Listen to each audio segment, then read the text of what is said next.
Selamat datang di channel Pak Guru Fitrah, dedikasi untuk bangsa.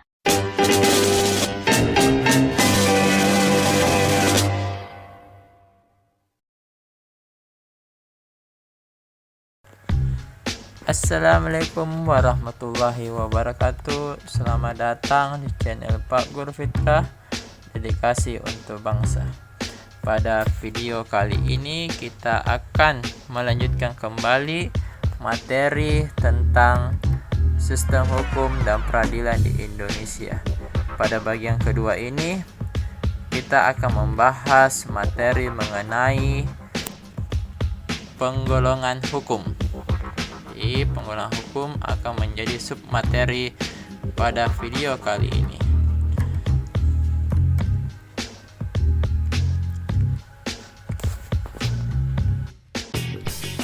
Assalamualaikum warahmatullahi wabarakatuh. Selamat datang kembali di kelas Pak Guru Fitrah.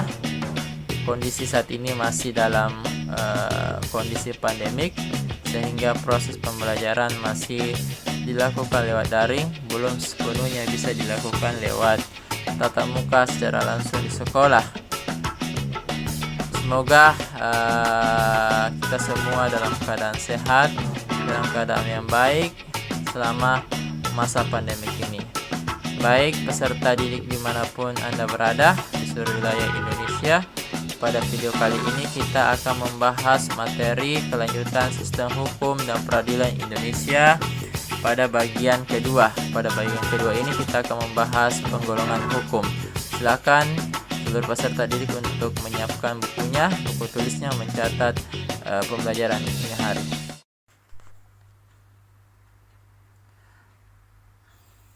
Assalamualaikum warahmatullahi wabarakatuh. Kembali lagi di channel Pak Guru Fitrah, dedikasi untuk bangsa. Pada video kali ini kita akan membahas kelanjutan video sebelumnya, yakni sistem hukum dan peradilan di Indonesia. Pada bagian pertama kita telah membahas makna hukum dan karakteristik hukum. Maka di bagian kedua ini kita akan membahas materi penggolongan hukum.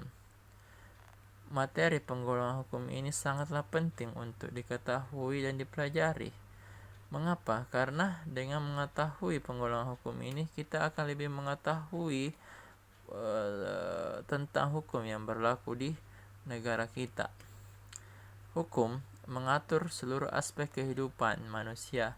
Mengingat aspek kehidupan manusia yang begitu luas, yang sangat luas, sudah barang tertentu, ruang lingkup atau cakupan hukum juga begitu luas, sehingga perlu dilakukan penggolongan. Sebagaimana tadi Pak Guru Fitrah mengatakan bahwa tujuan adanya penggolongan hukum adalah bagaimana kita mengetahui secara detail hukum-hukum yang berlaku di Indonesia dari berbagai sudut pandang atau dari berbagai sumber. Penggolongan pertama itu kita bisa melihat hukum itu sumbernya dari mana. Hukum yang berlaku di Indonesia itu ada 4 sumbernya. Sumber pertama adalah hukum undang-undang. Undang-undang ini adalah peraturan yang dibuat oleh lembaga berwenang. Yang mana dimaksud dengan lembaga berwenang adalah DPR sebagai lembaga eksekutif yang memiliki tugas dan tanggung jawab untuk membuat segala peraturan perundang-undangan yang akan dilaksanakan oleh seluruh warga negara termasuk lembaga itu. Yang kedua, sumber kedua adalah hukum kebiasaan.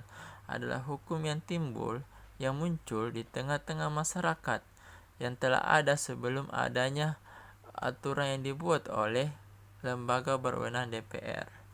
Kemudian ada hukum traktat, ada hukum yang ditetapkan oleh negara-negara di dalam suatu perjanjian antar negara. Jadi traktat ini bisa menjadi sumber hukum yang berlaku antar negara. Jadi misalnya kita ambil contoh, Malaysia Indonesia mengadakan perjanjian. Nah, itu bisa menjadi sumber hukum yang mengikat dua negara tersebut demi Tujuannya adalah agar terciptanya kedamaian dan ketentraman antara Indonesia dan Malaysia. Seperti itu diadakanlah hukum traktat. Kemudian ada hukum jurisprudensi, adalah hukum yang terbentuk karena keputusan hakim.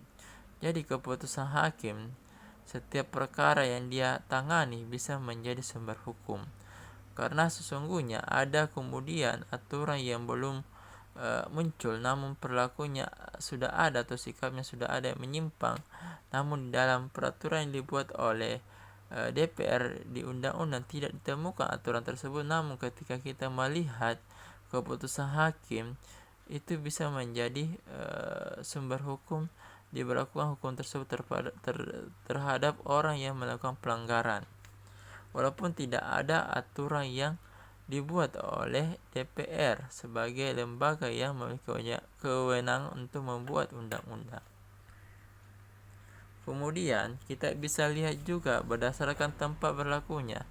Jadi tadi kita melihat sumbernya, hukum itu ada berapa yang berlaku di Indonesia, tentu kita sudah mengetahuinya ya.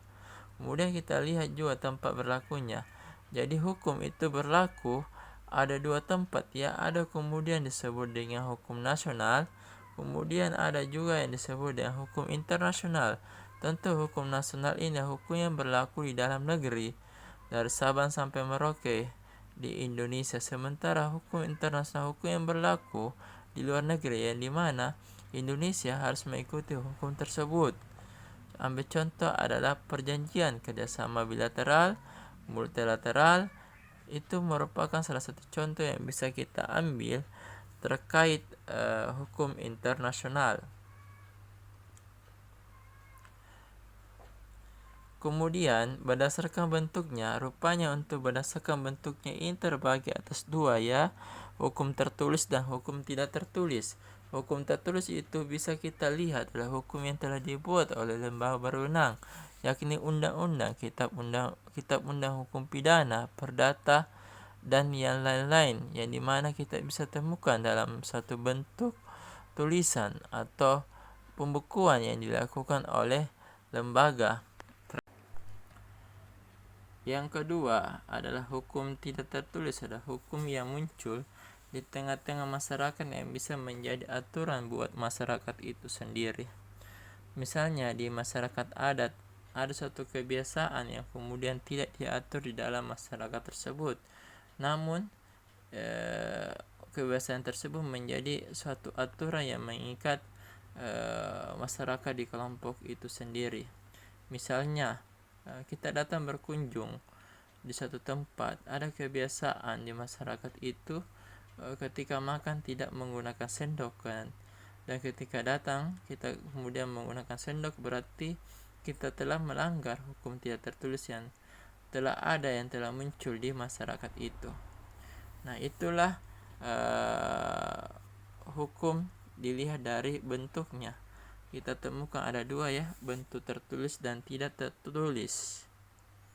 Kemudian berdasarkan waktunya berlakunya hukum dapat dibagi ke dalam, jadi hukum mempunyai juga waktu berlaku, expire. Nah di sini terdapat dua istilah, yakni ius constitutum atau hukum positif dan ius constituendum atau hukum negatif. Dua jenis atau istilah ini memiliki perbedaan. Kalau kita lihat ius constitutum, hukum yang berlaku sekarang. Jadi hukum yang berlaku sekarang yang telah disahkan oleh lembaga berwenang, maka itulah yang disebut dengan ius constitutum. Misalnya ya, keluar rumah harus menggunakan masker karena sudah ada aturan yang telah keluar tentang penggunaan masker. Nah kemudian muncul istilah ius constitutum, ada hukum yang diharapkan berlaku pada waktu yang akan datang. Jadi pada waktu yang datang itu disebut dengan ius constituendum. Sementara yang berlaku saat ini disebut ius constitutum. Nah ini yang harus Ananda perhatikan ya perbedaan dua istilah ini, jangan kemudian terbalik ya. Nah itu, jadi ius constituendum adalah hukum yang dicita-citakan. Kalau kita lihat pembahasan undang-undang, sebelum menjadi undang-undang itu menjadi rancangan undang-undang. Nah, inilah rancangan undang-undang yang akan nanti menjadi aturan di masa akan datang. Maka disebut dengan istilah ius constituendum. Nah, kemudian kita lihat juga berdasarkan cara mempertahankan hukum. Jadi untuk mempertahankan hukum itu ada dua cara ya, ada dua istilah. Yang pertama hukum material atau hukum yang mengatur hubungan antar anggota masyarakat yang berlaku umum tentang hal-hal yang dilarang dan dibolehkan untuk dilakukan, misalnya hukum pidana, hukum perdata. Jadi hukum material ini hukum yang berlaku secara umum. Nah, sementara ada yang hukum formal, yaitu hukum yang mengatur bagaimana cara mempertahankan dan melaksanakan hukum material. Misalnya hukum acara pidana, hukum acara perdata. Jadi untuk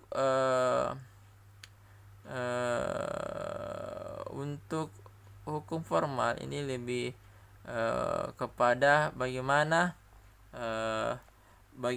kita melaksanakan atau mengupayakan agar hukum material itu bisa jalan ya, bisa terlaksana. Nah, inilah tugas dari hukum formal. Jadi disebut dengan hukum untuk menjalankan atau menegakkan hukum material, seperti itu. Kemudian berdasarkan sifat hukum dibagi atas dua, hukum memaksa dan hukum mengatur. Kalau memaksa itu hal yang wajib untuk dihindari dan hal yang wajib untuk dilaksanakan. Nah, itu hukum memaksa. Kemudian hukum mengatur adalah hukum yang berfungsi untuk mengatur supaya berjalan sesuai apa yang diharapkan, berjalan tertib dan sebagainya. Biasanya hukum yang mengatur ini mengacu pada undang-undang lalu lintas mengatur. Sementara memaksa itu lebih pada tindakan-tindakan atau upaya represif yang dilakukan oleh pihak kepolisian untuk kemudian memastikan bahwa undang-undang yang ada itu sesuai, tidak kemudian dirubah. Nah, ini.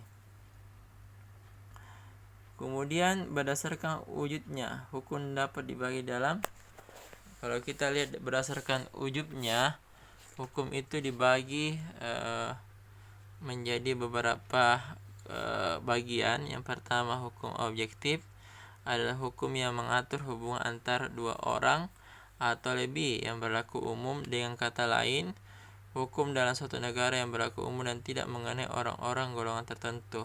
Ini hukum objektif. Kemudian hukum subjektif, yaitu hukum yang timbul dari hukum objektif di mana berlaku terhadap seseorang atau lebih. Hukum subjektif sering juga disebut dengan hak. Jadi berdasarkan wujudnya itu dibagi dua, objektif dan subjektif. Kalau objektif itu tidak melihat siapa ini siapa itu, tapi itu berlaku umum dan sanksinya itu pun berlaku umum ya, sesuai dengan sanksi yang tertera di pelanggaran yang kita lakukan. Nah, itu.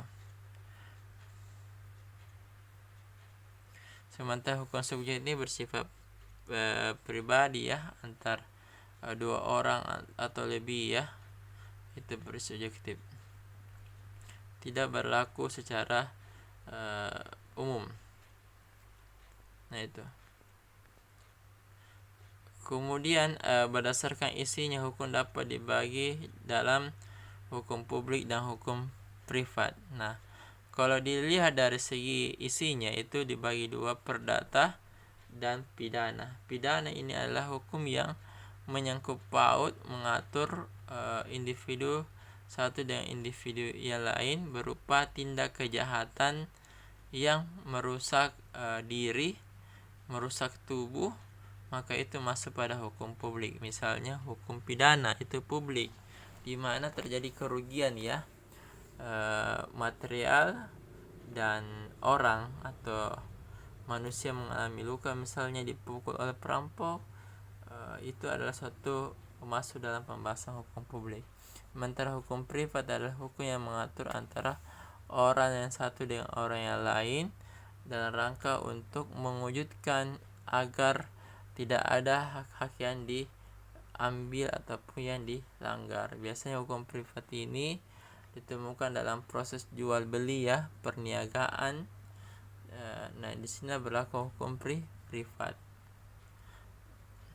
Jadi inilah video yang Pak Fitra bisa berikan di materi pengulangan hukum, kelanjutan materi sistem hukum dan peradilan hukum bagian pertama, yakni makna dan karakteristik hukum. Mohon maaf apabila ada kesalahan dalam penyampaian materi. Semoga materi yang saya sampaikan di channel Pak Guru Fitra ini dapat menambah wawasan baru buat seluruh hukum dan peradilan Indonesia bagian kedua, yakni pengulangan hukum. Itu bisa menambah wawasan seluruh peserta didik dimanapun Anda berada dan seluruh masyarakat Indonesia yang menyaksikan channel Pak Guru Fitra. Terima kasih, mohon maaf atas segala kekurangan pada video kali ini. Semoga kedepannya bisa lebih baik dan seluruh penonton bisa memberikan masukan di kolom komentar video ini. Terima kasih. Saya tutup. Assalamualaikum warahmatullahi wabarakatuh. Terima kasih telah nonton Pak Guru Fitra. Jangan lupa subscribe ya.